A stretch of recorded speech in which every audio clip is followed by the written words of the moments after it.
So first thing I'm going to do is start working on these fingers in an individual manner. So I'll get you guys an example. I'm pushing the knuckles in because when you use the clay buildup, it does really pull things out of the surface, and that's not necessarily what you want every time. So I'm going to go ahead and single out the fingers by Control Shift clicking. Because we have polygroups, we can do this. So I'm going to push the knuckles back, and then I'm going to try to get a good transition in between the front of the hand and the back, sorry, the front of the finger and the back of the finger. So a good way to do this is to start cutting into divisions for the padding on the back of your finger. So you want to cut it around the middle part of the knuckles. It's basically right underneath there. And then you want to add an extra cut to the connection to the top of the hand. In my case here, I probably would just redo that cut, but we'll work on that a little bit later. So we're going to work on doing this here, and the best reference for you to use is your own hand. So if you're right-handed, make sure to flip the hand using Transpose Master, and using your left hand to use as reference while you sculpt. The thing about hands is you need to be able to sculpt them because you have 360 reference in front of you. You know, you can just turn it around, look at it, see how it looks, everything. So after I've done this, and I single out each finger, you'll see that we start getting a much better base for our hand itself, really. It starts to take a lot more shape. It starts to get a lot more interesting once you've added the divisions for the pads. Just something that happens naturally, really. It's a simple bit of detail that goes a long way of selling your hand as more realistic. The thing you have to be careful about is you see how square all those cuts are? We'll have to work on that. We have to make it a little bit softer, a little bit rounder. The only really hard parts of the finger are the outside edges, really. You have to think of the outside edges and the knuckles as the only hard part that you need to see. So that being said, you'll see me moving the pads out a little bit now, making them a little bit softer, just switching the shapes as best as I can to sort of match our needs. I even pulled the tip of the finger down there, and I'm going to start smoothing the fingers now because it's just something that needs to be worked on. At the same time, you don't want these knuckles to protrude so much, even though you do want them to come out a little bit, but there is a limit to that. Now you can see why making the polygroups is so important. And once you start doing this, by stages, adding the knuckles, cutting the pads, and then starting to adjust the shape of the hand, you'll see that your hand sculpts are going to take shape a lot quicker and a lot easier. Now, we don't want to worry ourselves too much about muscles or tendons or anything like that because using your own hand as reference, you know what's going on there. You should just pay real close attention to the plane changes, like I am here.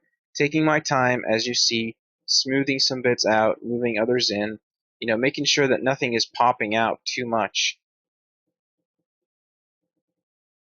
Because essentially, your knuckles only really pop out when your hand is sort of flexing, when your fingers are sort of flexing.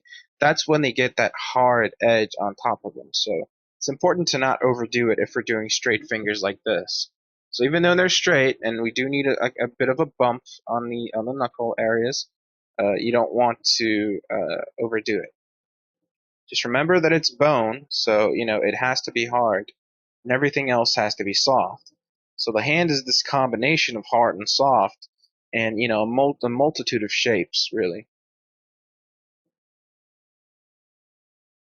And it's a repetitive process, but I did want to cover it completely. That's why I separated the hand and the feet, so you could have an idea of how we go about this in a very, scientific way, let's just say, very, very methodical, just step by step. What am I doing? Now I'm adding some volume with the clay buildup brush. And I suggest that you follow along instead of just, watching and then doing it on your own.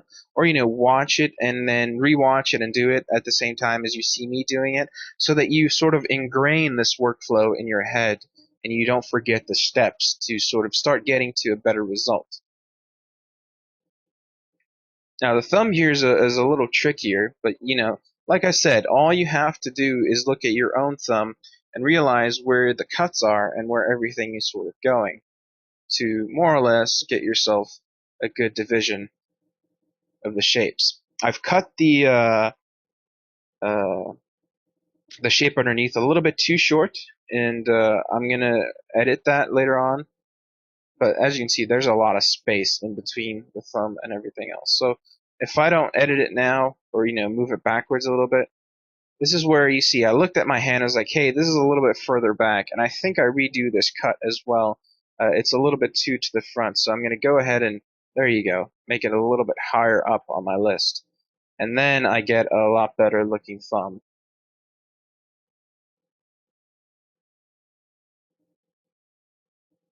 Smoothing out the pad underneath to get that specific shape for the thumb.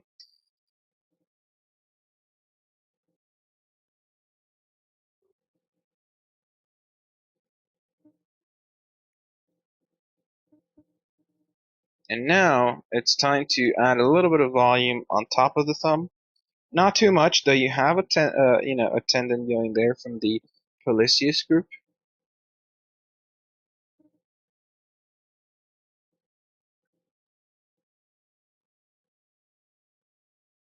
And I'm just working on getting the best shape possible for this thumb. Now, a lot of people have difficulties with the thumb. I don't find them so difficult, but you do need to just make these very clear, plain changes when you're working on it.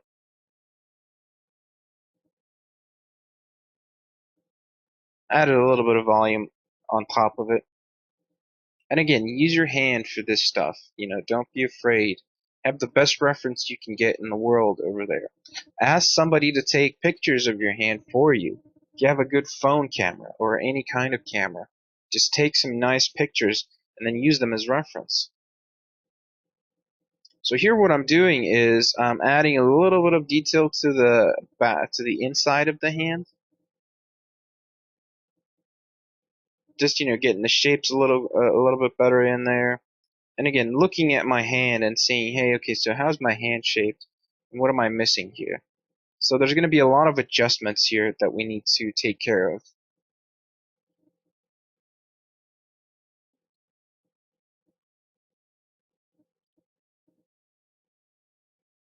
I also realize, at least for now, that my thumb is a little short there, but I adjust the shape a little bit and get working on it. I also straighten out the wrist there because it came in with a weird rotation.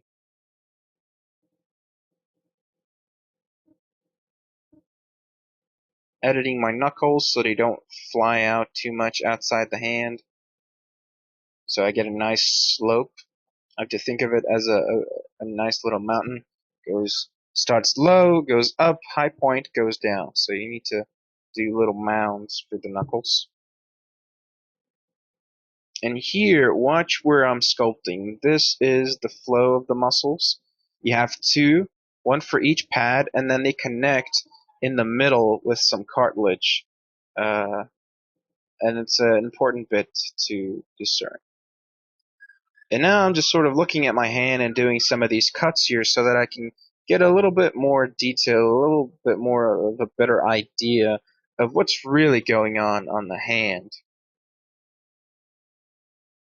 So here you see I'm taking my time. That means I'm looking at my hand, I'm flipping it around so I'm at the right angle, and then I'm adding the detail that I have in my hand to sort of facilitate my guiding of this project.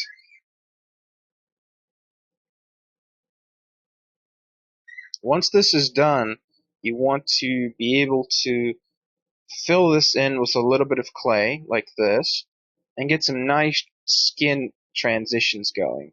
That's going to be your main goal when working with this.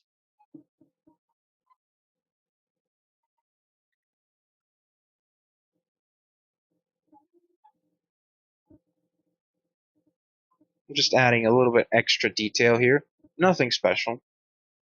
But this gets us started and moving in the right direction to sort of detailing our hand, because structurally it's simple, and once you get that structure down, detailing becomes the fun part and the easy part. So that's going to be it for this lesson, guys.